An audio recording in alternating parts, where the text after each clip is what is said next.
ඔන්න ඉතින් මං උදේම ලෑස්ති වෙලා පහන තියලා පල්ලෙහාට ආවා. මල්ලි අනේ චුට්ටක් බලනවකෝ මගේ මූණේ තැන් තැන් වල ක්‍රීම් ගෑවිලාද කියලා.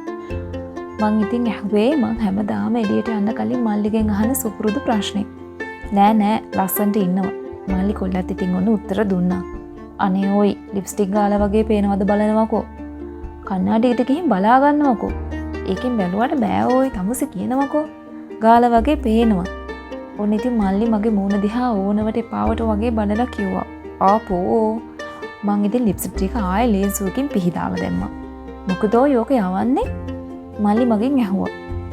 මේවා ගාලා කියලා පේන හින්දානේ. ගාලා කියලා පේන්න නෙවෙයිද ඔය යෝවා උලන්නේ? පේන්නේ නැති වෙන්න ඕන නම් ඔය උලන්නේ නැතුව යනවකෝ. මල්ලිත් ඉතින් ඔන්න කියවනවා. ඒකත් ඇත්ත ඉතින් යකා කියන දේත්.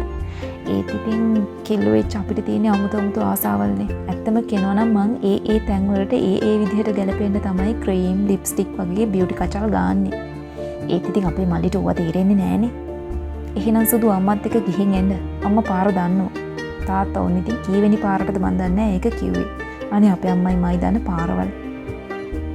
තාත්තා මාත් එක්ක යන්න එන්නේ නැති එක ගැන ඇත්තටම මට තියෙන මාරම තරහක්.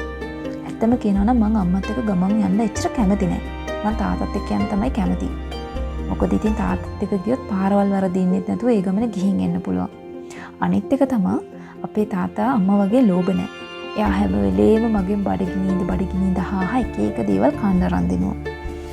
ඉතින් මං තාත්තත් එක්ක යන්න තියෙන ආසාව ගැන ආය අමුතුවෙන් කියන්න ඕනේ නෑනේ. දසමාසේ උරේකත්වා කියලා ඔන්න ඉතින් මං අම්මටත් වැඳා.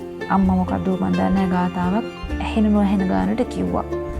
ඊට පස්සේ මං ඔන්න එහෙමම තාත්තා ගාවටත් ගිහිල්ලා උද්දිකාරෝ වලින් ගෙත්වා කියලා ගාතාවක් කියලා යාටත් වැඳා. තාත්තා නම් බෞද්ධ සබ මංගලම් කියලා සද්දිට මුන්න ගාතාවක් කිව්වා.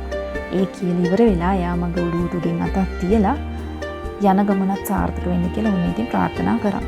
පරිස්සමෙන් ගිහින් එන්න. මල්ලි තුනේ යස් ඇවිල්ලා මාව බදාගත්තා. මම ඉතින් එහෙම මුගේ කම්මලට පුංචි හාච්චියකුත් දුන්නා. ඉතින් මම මේ හාහා පුරා කියලා අද මේ යන්නේ කොළඹ යුනිවර්සිටි එකට. අද තමයි මම කැම්පස් යන පළවෙනි දවස. ඒ ලෙවල් ඉවර වෙලා මේ දවස් එනකන් ඇත්තෙන්ම කියනවා නම් මම ඉතින් ඇඟිලි ගැන තමයි බලාගෙන හිටියේ.